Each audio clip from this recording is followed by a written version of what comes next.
les arguments que j'entends partout. Le président ukrainien, il a été élu par des élections libres en Ukraine. C'était d'ailleurs pas du tout le favori. Je m'en souviens comme c'était hier.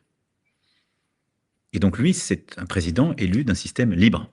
C'est pas le cas de Vladimir Poutine, qui tue ses opposants et qui manipule ses élections depuis longtemps.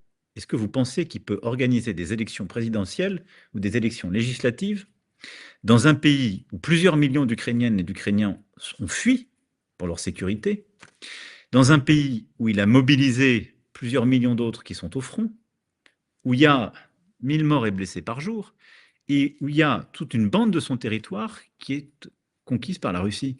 De quoi parle-t-on? Est-ce que vous pensez que nous, dans la même situation, on s'amuserait à faire des élections? Il ne peut pas faire des élections. Donc si on veut des élections libres en Ukraine, il faut une paix durable en Ukraine. C'est le préalable. Tous ceux qui le font avant manipulent. Et quel est le projet de certains? Je le sais très bien. Un cessez-le-feu qui ne sera pas respecté. Vite, vite des élections pour les manipuler. Ce n'est pas une bonne idée. Donc oui, le président Zelensky, il est légitime et nous souhaitons plus de démocratie en Ukraine dans la durée grâce à une paix durable. Et le président Zelensky veut la démocratie en Ukraine aussi puisqu'il en est le fruit. Si le système avait été manipulé, il n'aurait jamais été élu président lui-même.